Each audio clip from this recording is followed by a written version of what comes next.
எத்தனை வருஷம் காதல் உங்களுக்கு? மேட்ரிமோனி காதல்னு சொல்லலாம் சார். மேட்ரிமோனி அதான் மாப்பிள்ள பார்க்க ஆரம்பிச்சிட்டாங்க.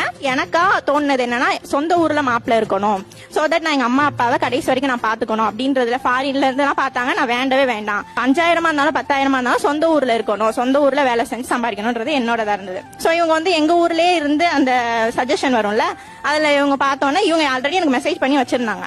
எங்க அம்மா அதை பார்க்கல, நான் பார்த்துட்டேன். பார்த்தோன்னே பிடிச்சிருச்சு சார். அது என்னன்னு தெரியல, அந்த கலரா அந்த அழகா அதெல்லாம் தெரியும்.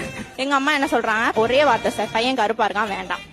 அவங்க வீட்டுல என்னை பத்தி என்ன சொன்னாங்க தெரியல. என் டைமே நிறைய பிளாஸ் இருக்கு. ஆனா அதுக்கு முன்னாடியே வந்து நாங்க பேச ஆரம்பிச்சோம். இவங்க மெசேஜ் பண்ணோன்னே 2 பேரும் அப்படியே கடல போட்டு அது கொஞ்சம் பெரிய கான்வர்சேஷன் ஆயிடுச்சு. அந்த பேச்சிலேயே விழுந்துட்டேன் சார். பேசியே வாங்கிட்டாங்க சார். சார் எனக்கு ஃப்ரெண்ட்ஸ் வந்து பொண்ணுகிட்ட வந்து நீ சில விஷயத்த சொல்லக்கூடாது, உன்னோட நெகட்டிவ் பாயிண்ட் சொன்னா கண்டிப்பா அது வந்து ரிஜெக்ட் ஆயிடும் அப்படின்னு என் ஃப்ரெண்ட்ஸ் எல்லாம் சொன்னாங்க. ஆனா நான் நினைச்சேன் எனக்கு எல்லாமே உங்ககிட்ட ஷேர் பண்ணணும். நான் ஆபீஸ்ல ஒரு சின்ன விஷயம் பண்ணா கூட அது அவங்களுக்கு தெரியாம இருக்காது. ஈவன் நான் ஒரு பொண்ணுகிட்ட பேசினா கூட அவங்கள்ட்ட சொல்லிடுவேன். ஈவன் அவங்க கோவப்படுவாங்க தெரியாதா இருந்தாலும் அவங்கள்ட்ட நான் ஷேர் பண்ணுவேன். ஒரு கட்டத்துக்கு மேல என்ன ஆயிடுச்சுன்னா அவங்க இன்னும் நிறைய நெகட்டிவான விஷயத்த சொல்லும் போதெல்லாம் அவங்க அதை ரிஜெக்ஷனோ இல்ல அதை பத்தி தப்பா சொல்லாம அது எப்படி ப்ராக்ரெசிவா எடுத்துட்டு போலாம், மேரேஜுக்கு அப்புறம் நம்ம எப்படி ப்ராக்ரெசிவா கொண்டு போலாம் அப்படின்னு என்கிட்ட பேச ஆரம்பிச்சாங்க.